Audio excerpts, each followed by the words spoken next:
single day I'm gonna make something great. That's my way. Every single day I'm gonna make something great. That's my way. Ndekaka tolobaki mpona kosola na communauté congolaise. Alors tout à coup tu as commis déjà. Alors tozozela baninga na opesa mibali bana raison pour laquelle toye lelo ça fait une année depuis Yacoub. Alors il doit nous expliquer quel est ce lien, quel est ce deal. Mais bon, toye tokutana na ye quoi. Voilà, bref. Et mon ami c'est Dali bandeko baye kokutana production. Mbuta omelani. Non, mais puis azomela mwa oyo na mboka oyo lelo oyo bozonga na bamboka na biso esika oyo touta za na motema no komsa bandeko bayeba pasi oyo stress mosala omona mpe salaire bien mais omona mpe okanisi okena mbeti kongi ezoyaki développement ya mboka na biso po ete oyo bakangi bala libéré. Qu'est-ce qu'il faut faire? Il veut ni aetaki epai de fin kosala eloko moko te tokanisi mais bakanakite mpe moko oyo ye azokokia deja d'ici là le 24 na mais parce que aussi ya mboka na biso monene lokola Congo kalwaki après une année kombo ya Kabila ekofungwa il faut changer badonné après une année, il faut changer constitution selon l'idée qu'on est évidemment et pour ça après une année oyo to koti ya président. Alors to konte toujours ça reportage alors to félicite lobi boyege ba fede bande ko tout ya iste ba ya bingo pesa na wana sa moto sur na telling ko na ko pesa mbona et puis na ko pesa mbote ici na to konte toujours ne wala ça na asibi bien donc chef vraiment. Alors, Negara Tolobaki, il fallait écouter à Kanitan pour se diriger vers Esika Félix Chilombo à cause de la communauté congolaise. Alors, tout à coup, Tokutani na papa Nabiso à Kanitan, il est assez commis déjà. Alors, toujours de la baninga Moussousou, Kalate va rejoindre de Esika. Alors, Azapé na moi le loba sur l'arrivée à président Nabiso Chilombo awa nakati na mboka Angleterre. Alors, sans plus tarder, topese maloba à Solana bande. Na opesa mbote na communauté nyonso, communauté congolaise ya UK et de partout. Après na souhaité bino nyonso mbula ya sika to pika piko po na mboka na biso nyonso to telema po na situation oyo eza na mboka eza esengo te ya pasi makasi komona babilili ndenge bazo nyokolo bamama bamibali basi bana eza pasi mingi mbula oyo ndenge président Mafa alobaki eza mbula moko ya détermination quoi biso nyonso place tozali totelema neti mutu moko totika ba séparation wana ngai naza boye te toki ndenge wana mboka okende. Comment voulez-vous tokondima kamwa mboka mokie donc eya na province moko te eza neti Rwanda wana même ba Congo eleki Rwanda na munene. Alors, ils sont même majoritaires, ils sont dans le gouvernement, ils sont dans la police, ils sont dans l'armée. C'est inconcevable. Il y a quelques Congolais qui peuvent soutenir Bango. Et ça, Mawamingi, raison pour laquelle Toye Lelo, Poto Koutana, Félix Chilombo, Totunaye, Toana Mituna et Bele Yarotunaye. Puisque ça fait une année depuis Yakoma na Kitiwana, Papesaye, Yakimokonzi. Mais il n'y a aucun changement. Il est lié par donc Niembeska quoi. Alors il doit nous expliquer quel est ce lien, quel est ce deal. qu'est-ce qu'il a signé comme deal? Je sais qu'il y a le bangote. Mais bon, toye, tokutana na ye quoi. Voilà, bref. Yango wana na ngana lobana bino na lingi bino mingi, ya bino papa Ambroise. Alors, nekaka toloba toujours solution ezoma toujours na dialogue. Esengo na biso ezali bandeko baye kokutana na président mpona basola na ye bayoka oyo ye akoyebisa bango. Yango nde eza important. Alors tozela bandeko mosusu bakoya comme ça tolakisa bino toujours na bilili oyo nyonso tu ekoleka mokona lelo awa na kati ya Angleterre. Merci vraiment. Mbuta omelani kofi kofi non mais je ouais, awa toa toujours na mbuta na biso oyo tosolane tout de suite na libanda. Alors tokoti mwa moke awa na libise esika wapi ve azomela mwa kafe na ye, mais pasi na motema situation ya mboka eza toujours malamu te. Bavie bavandi trop na mboka oyo lelo oyo basi balembi kovanda na mboka baolinga bazonga, mais aza na maloba ebele ya koloba toyoka ye. Bien okosolola limisa mokie oyo pena oza nango na motema oyo ezosala pasi kovanda na bamboka oyo pendant longtemps. Lelo bokoli bozolingaka me bokende bozonga na bamboka na biso esika oyo touta ndenge balobaka on est mieux chez soi. Vebimisa oyo eza na motema no comme ça bandeko bayeba pasi oyo boza nango mpe na mitema bino bakolo te oyo bosi bovandi mwa mikolo ebele kati na mboka oyo. On est mieux chez soi. Elingi koloba malamu kovanda na mboka na yo esika oyo obotami na culture na yo, olia biloko ndenge okobotama, olia pondu na yo, misili, dongo, bandindi, tout ce que tu veux là. Mais toye na bamboka oyo stress ya kosakana te. Omona ya bamasa bakola na bango, bamasa botanga na bango, voisin, tout un problème. Kambo amliwa, il faut osunga. Mais vie ezate. Vie ezate. Bon, omona kokenda na biso musala, omona pe salaire bien. Mais quand on yo rotala, ba dépense oyo, ba facture. Non, sinon mo ezate. Kosunga bandeko na Afrique. Moyete. Omona pe okanisi okena mbetu boye pongi ezoya te pona nini pasi eleki na motema. Pasi eleki na motema bato baonionga biso omonaka non, eza inconcevable dans le sens que kamoka moke eza buta ya moke me baonionga biso basali brassage na brassage wana batali te oyo aza nani bakotisa bango nyonso bango nyonso ba promotion ezala na politique, baza na Sénat, baza na Parlement, baza ba ministre, baza ba généraux, baza ba colonel. Alors, situation tika nga bongo ils peut être vendre jusqu'à tina ba mogote, nous devons retourner chez nous. Alors qu'est-ce qu'il faut faire pour na kosilisa nyonso oyo yo oti koloba lelo oyo président oyo aza à la tête ya mboka na biso azali congolais ye asi atandaki maboko na ye koloba ete oyo nyonso azali na ba idée mpona développement ya mboka na biso po ete oyo bakangi biso bambula ebele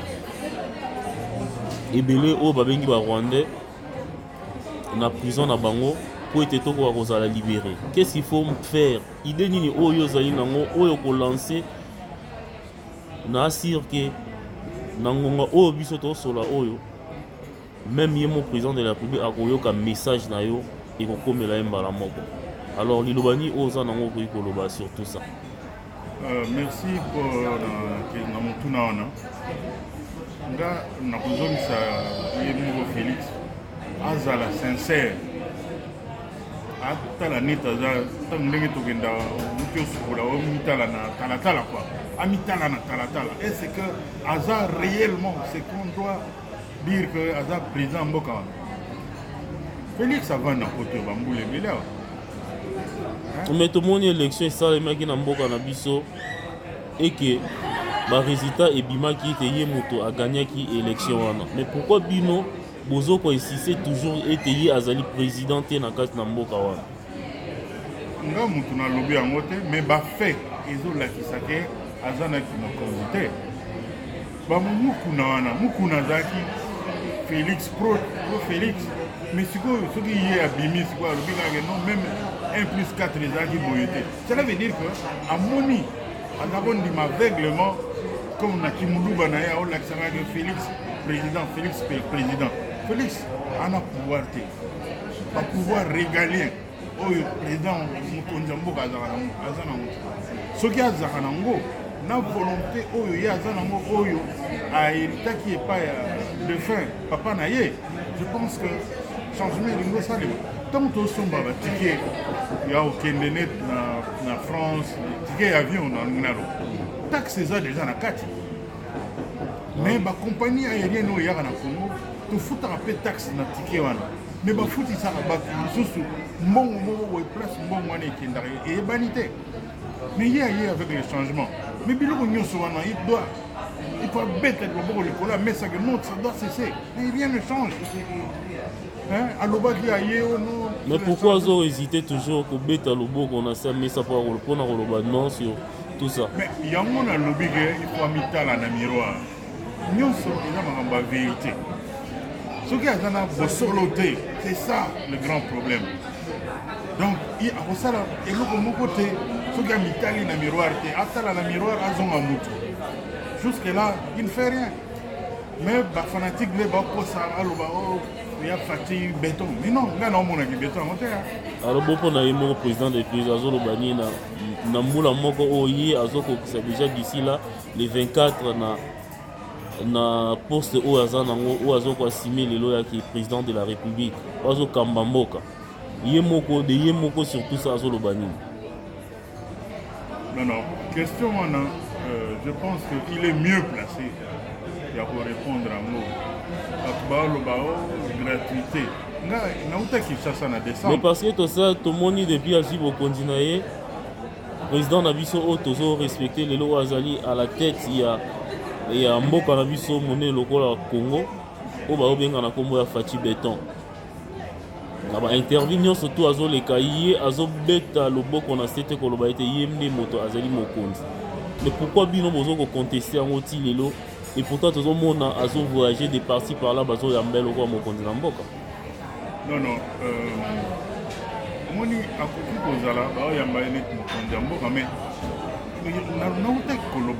rien ne prouve qu'il est vraiment président de la République. Anoma Kyungu Wakumanda, si lelo ministre Gaya Pamba vendela ordonnance na yona, on comprend. Mais non, il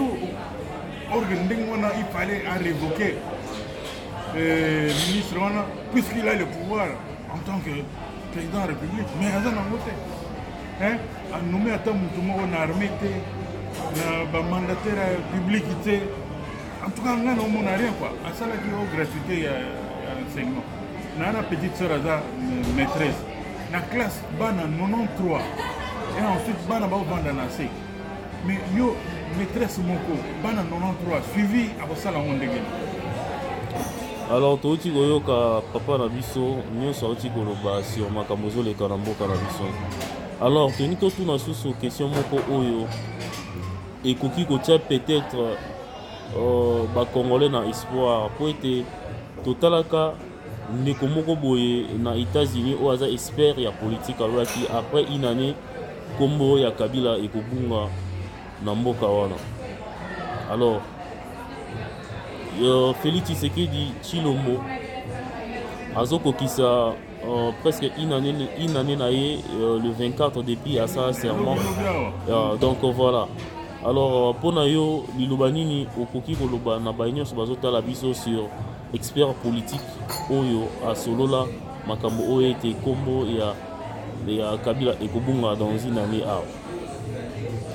Bon, Kombo ya Kabila, ngana ligne quand on attend la Kombo en été. Puisque Nanga, je pense que la page était tournée. Mais la page était tournée pas dans le bon sens. Puisque Kabila est toujours là. Faut comprendre. Kabila a net biso ba tosala ba théâtre na internat. Et là qui na mutu moko to benga souffleur. Mutu wana ba mona aide. Yo za soki obungi mutu moko na sima a betio que non il faut ça là. Donc Kabila a net souffleur puisque yemo Félix Aloba il a travaillé na Kabila vu expérience na ye. Mais mutu sali 18 ans ou 20 ans. Mais expérience na ye ezamini abomi mboka complètement. Mboka ekufi mboka eza na sens te. Alors yo ozo mutu wana comme exemple. Ozo exemple mutu omoni ke bilan na ye ezalaka malamu. Hein, oko profiter na biloko ye asalaki yango. Mais Kabila asali eloko moko ayaki nde mpo aboma mboka akabola mboka wana. Mais na oloba na bango baokanisa ke mboka na biso ekozala balkanisé. Congo est un mboka moya nzambe. Je ne pense pas que l'unité maréchal a tiqué la biso dans le monde. Papa la biso, tokozonga sur na sima pour te réponse à aux questions toti ko poser ya suka oyo oti ko répondre à biso te. Est-ce que kombo ya Kabila et ko bunga na mbula auto koti oui ou non? Non, bunga on degeni. Les gens ba minoko mususu kutu ba mo lo ba kutu ke malamu mutu Kabila zonga ye oyo tozana eblelo. Non, non, on lo ba selon constitution. Ndenge zo lo ba ki no président oyo aza na exercice lelo o akoki ko changer ba donner après une année il y a pouvoir na ye. Peut-être akoki ko aboli parlement. Dans le but après une année le président a koki ko changer constitution selon Mibeko ndenge ezali koloba la constitution na biso ya mboka. Et c'est toujours ko espérer que moi changement et cause après une année oyo to koti ya président na biso oaza na exercice lelo président Chilombo. Bon, merci pour la question, mais pour changer le parlement, est-ce que à recopter à renommer Bakou oyo ya obédience na ye ou bien au na élection? Ce qui est na élection, est-ce que vous êtes sûr que UDPS a ça la majorité? Il y a tout au moins il y a une question mais la sima ba question est sombre. Est-ce qu'il y a sa majorité pour le lot ngai na kindegi na siège à UDPS na permanence mbarami sato. Mais il y a pas même na permanence marambango ba oloba que Kabila nyokoli biso 18 ans tozui ki mokonzi mais on dirait tozana ki mokonzi wani zo bema na maboko na muno ba combattant wana kasi na kin na siège ya UDPS na siège à UDPS comprends alors je ne sais pas. Alors biso toza média toyaka toujours wana pona ko bimisa o ezali na kati na mitema na moko na miso parce que tout le monde a droit de ya ko loba na mboka na biso yango wana tolekisaki papa na biso. Alors merci père na o nyonso te osili ko bimisa po ete bandeko na biso pe balanda o eza katikati na motema na yo. Merci. Alors to compter toujours au ça reportage. Alors Torokendeti tozozela toujours bandeko bazokoya pour rejoindre biso na kanita après Torobimato Kebeti esika président de la République ali po ete to ko solane encore de plus. Merci. Beau s'abonner toujours na Roi Marc esika ko na bilili ya soki na tuna ye quoi. Okendaka formation ya UDPS na Stockholm pendant 3 jours. Na Félix. Alors donc yo pe oza muta UDPS. Bon on a zara susute. Pour na moni que eza UDPS tozaki na on le vieux té quoi. Alors donc yo changé donc oza sous membre ya UDPS depuis président de président Chilombo a commis lelo et que mokonzi na mboka. Félix Achala tant bazaki secrétaire national en relations extérieures. Statut et lobby boyege la fédération il faut pas organiser des élections pour pas pona représentant adjoint na président fédéral mais Félix et Salamagin Denguanate anomma batu oyo bazaki même pas membre à parti donc masa na ye quoi yango monaka que donc abebisa parti je veux dire comment voulez-vous mutu ngai nazalaki neti président sectionnaire ya ville province na Dublin na Irlande puis na osala intérim ya IDPS représentant adjoint na Irlande mais anoma bato oyo baza bamembre ya parti kokamwa comprendre. Alors c'est vraiment tovandi awa tokosola mingi parce que tomoni papa aza na mingi ya koloba tokozwa ye na mbala nsima alors soki kopesa bambote okopesa mbote na nani oyo non naopesa mbote na bacongolais nyonso bavrai congolais baoyo baa na susi wana ya mboka ezonga biso tokolaki na situation boye baparent baaki na mbongo mingi te mais batindaki biso tokende bainternat bauniversité tout ça na ndambo bango bazalaki kofuta bango mais actuellement mutu ana mbongo ya kotinda mwana na internat te nasololi na camarade nanga directeur préfet na Kinzambe mais abi aza na soki na 12 bana kaka na internat eza kokama baparent bana mbongo tinda bana na internat lisusu. Alors topesa mbote na Alain Koyi na kati ya bunker esika wapi oye asala mpona bandeko tu ya East bayaka mingi kokutana wana. Alors bunker yango nde eza makambo na ata East. Alors topesa mbote susu na Teling Koyi, na kopesa mbote na vie na nga José de Luce, na kopesa mbote na vie na nga Jean-Marie Lutete, na kopesa mbote na bandeko ebele oyo bayaka na surtout na Royal Mav, et puis na kopesa mbote lisusu na Prince donc ye aza businessman oyo aza toujours dans l'ombre aya mona na raté mais ba action ka toujours na musika ekomelaka toujours bato. Alors tosuki awa na mokona lelo bosabone na Royal Mav petit nanga Gelor Mavimpi l'international na mona pe chaîne donc plaisir à trop compter toujours ne wana sœur nanga Suzy bof nanga José Maguntima. Après on a appelé sa mbote na Dijanon Fitou, Didier Fitou et Edgar Fitou. Donc check Royal Mav nde tomona nimbalasi.